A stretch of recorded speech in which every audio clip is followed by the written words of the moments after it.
The 6th of March 2021, The Empire of the Necromancers by Clark Ashton Smith. The Empire of the Necromancers, Clark Ashton Smith. The legend of Matt Muir and Sedos Michelle arrives only in the latter cycles of Earth, when the glad legends of the Prime have been forgotten. Before the time of its telling, many epics shall have passed away, and the seas shall have fallen in their beds, and new continents shall have come to birth. Perhaps, in that day, it will serve to beguile for a little the black weariness of a dying race, grown hopeless of all but oblivion.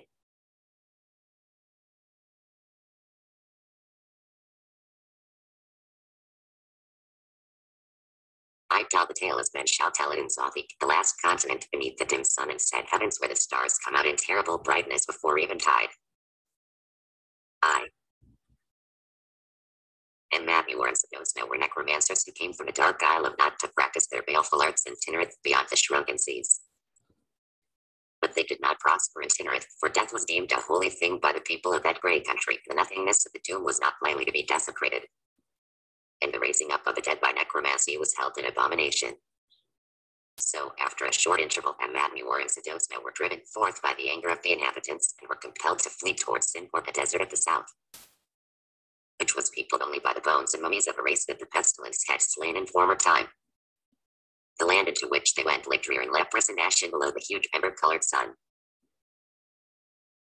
Its crumbling rocks and deathly solitudes of sand would have struck terror to the hearts of common men, and since they had been thrust out in that barren place without food or sustenance, the plight of the sorcerers might well have seemed a desperate one. But, smiling secretly with the air of conquerors who tread the approaches of a long-coveted realm, Sedos and Matt Muir walked steadily on into Sincor. Unbroken before them, through fields devoid of trees and grass and across the channels of dried-up rivers, there ran the great highway by which travelers had gone formerly between Sincor and Tinnerith. Here they met no living thing, but soon they came to the skeletons of a horse and its rider, lying full in the road, and wearing still the sumptuous harness and raiment which they had worn in the flesh. And Matt Muir and Sedos paused before the piteous bones on which no shred of corruption remained, and they smiled evilly at each other. "This steed shall be yours," said Matt Muir, "since you are a little the elder of us two, and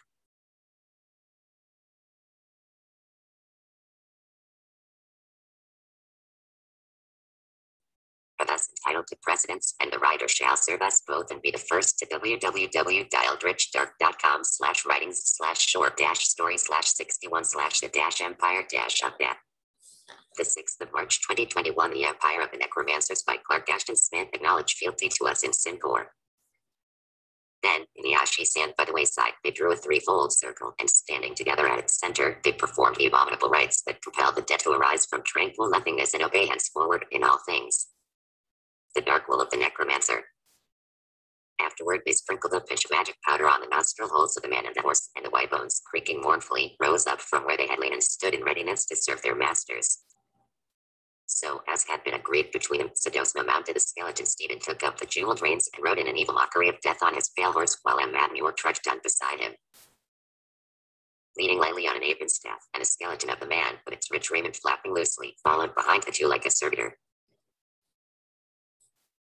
After a while, in the grey waste, they found the remnant of another horse and rider, which the jackals had spared and the sun had dried to the leanness of old mummies. These also they raised up from death, and Matt Muir bestrode the withered charger, and the two magicians rode on in state like Garrett emperors with a lichenous skeleton to attend them. Other bones and charnel remnants of men and beasts to which they came on were duly resurrected in like fashion, so that they gathered to themselves an ever-welling train in their progress through Sincor. Along the way, as they neared Yathlirium, which had been the capital, they found numerous tombs and necropoli, inviolate still after many ages, and containing swathed mummies that had scarcely withered in death. All these they raised up and called from sepulchral night to do their bidding. Some they commanded to sow until the desert fields and moist water from the sunk-in wells, others they left at diverse tasks, such as the mummies had performed in life.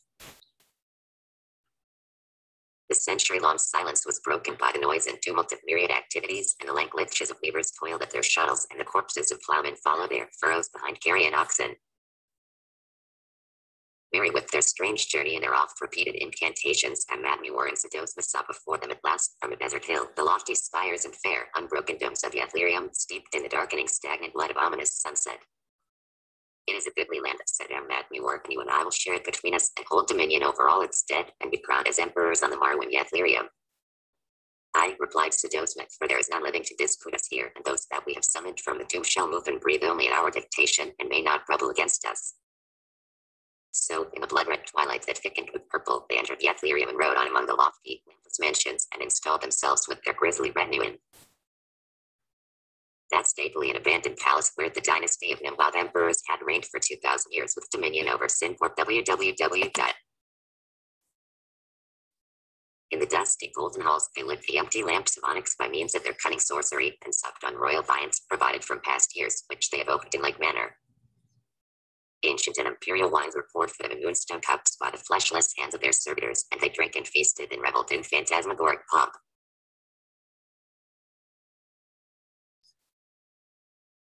Deferring till the morrow the resurrectium of those who lay dead in Yathlirium.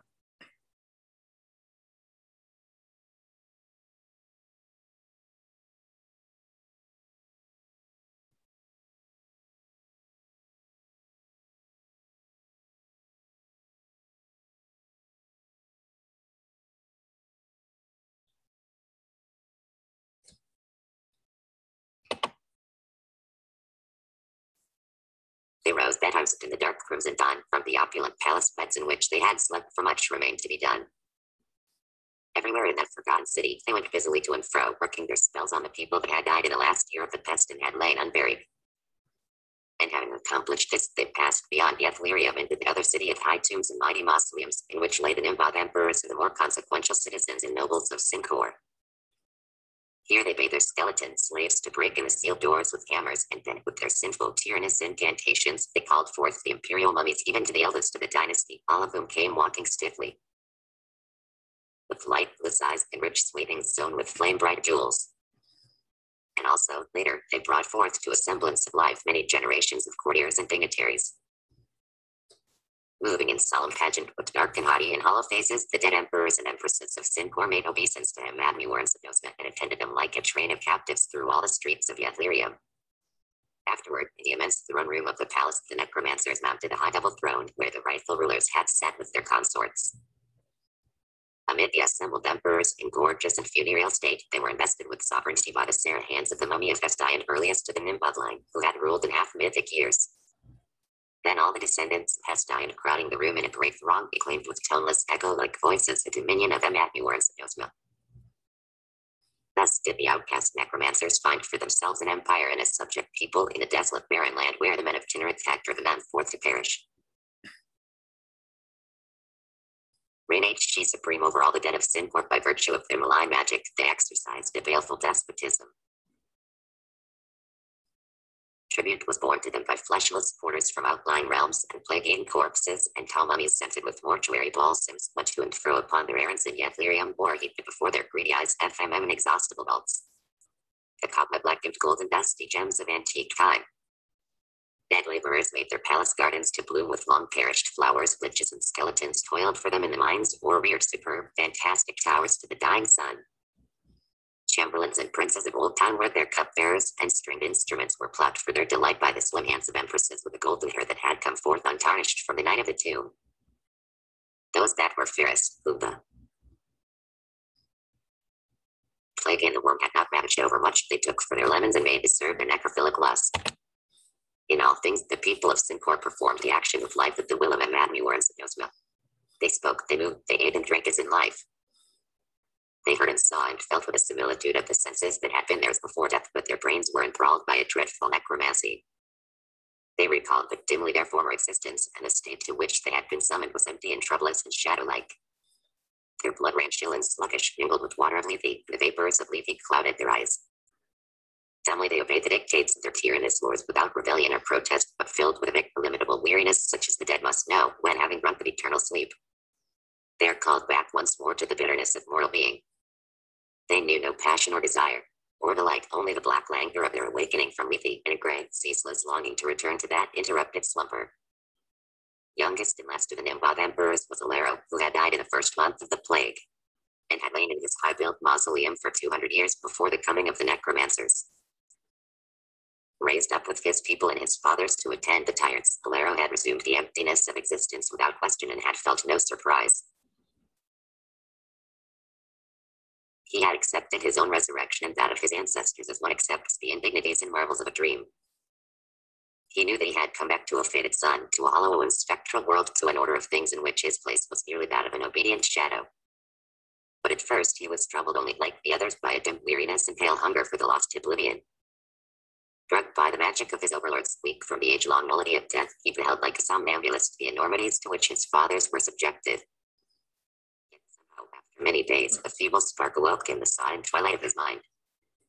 Like something lost and irretrievable beyond prodigious gulfs, he recalled the pomp of his reign in Yathlerium and the golden pride and exultation that had been his in youth. And recalling it, he felt a big stirring of revolt, a ghostly resentment against the magicians who had held him forth to this calamitous mockery of life. Darkly he began to grieve for his fallen state and the mournful plight of his ancestors and his people. Day by day, as a cupbearer in the halls where he had ruled aforetime, Bolero saw the doings of the mad Muir and Sedosma. He saw their caprices of cruelty and lust, their growing drunkenness and gluttony. He watched them wallow in their necromantic luxury and become lax with indolence, gross with indulgence. They neglected the study of the art, they forgot many of their spells. But still they ruled, mighty and formidable, and lolling on couches of purple and rose, they planned to lead an army of the dead against Tinnereth. Dreaming of conquest and of vaster necromancies, they grew fat and slothful as worms that have installed themselves in a charnel rich with corruption.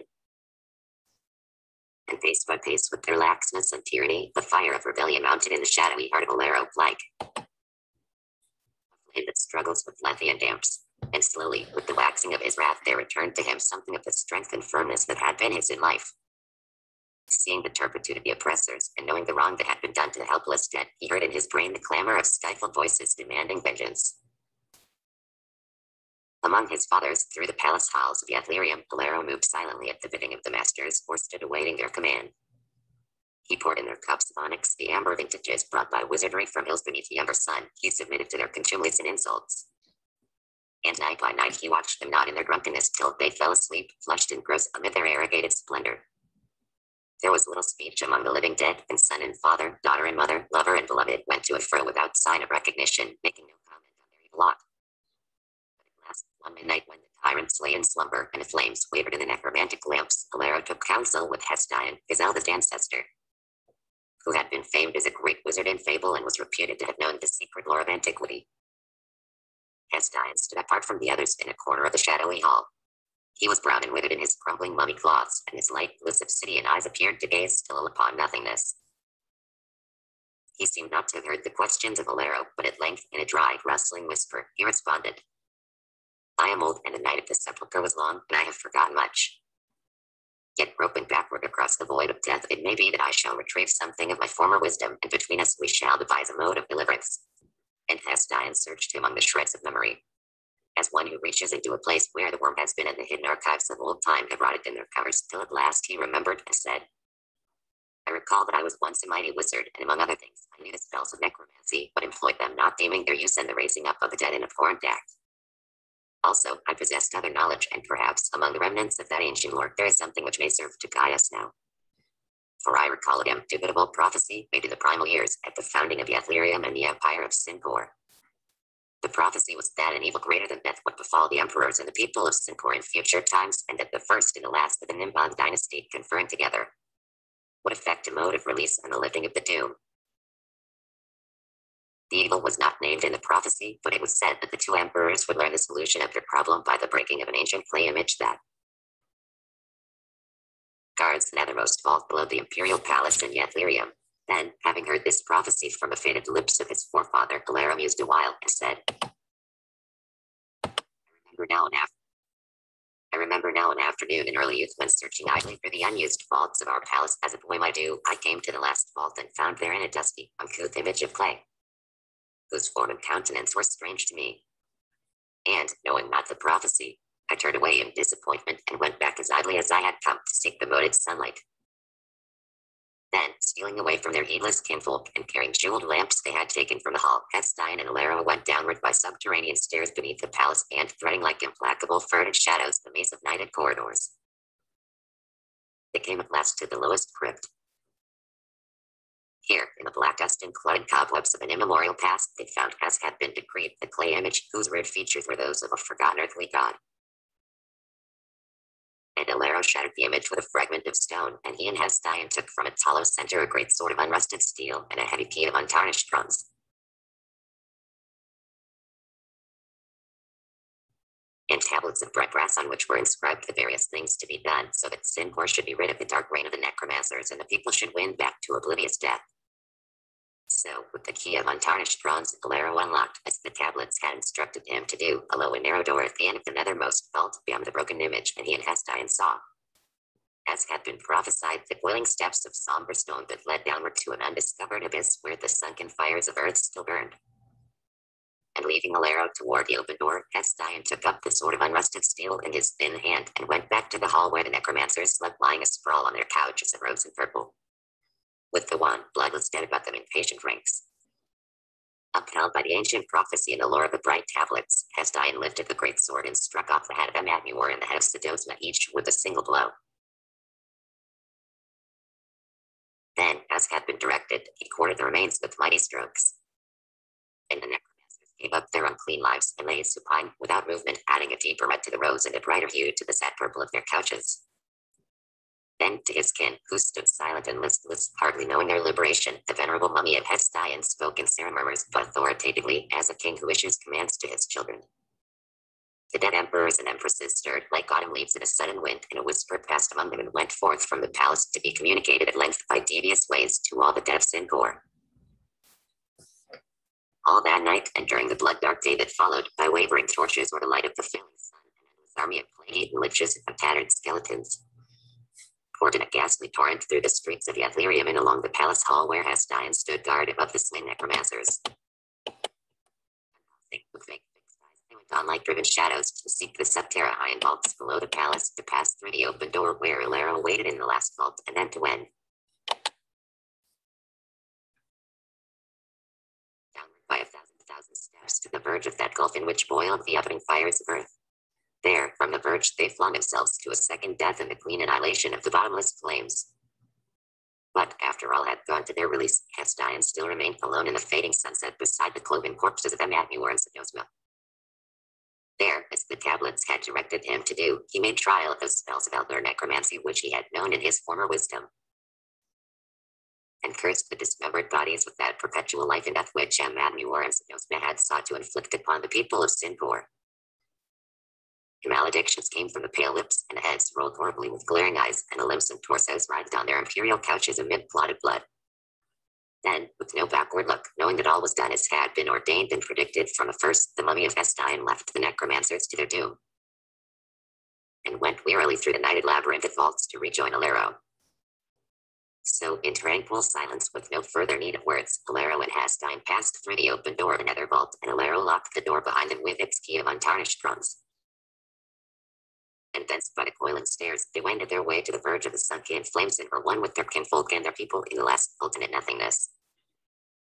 But of Amadmewar and Sedosma, men say that their corded bodies crawl to and fro to this day in Yathlirium, finding no peace or respite from their doom of life and death, and seeking vainly through the black maze of nether vaults the door that was locked by Alero. www.eldritchdark.com/writings/short-story/61/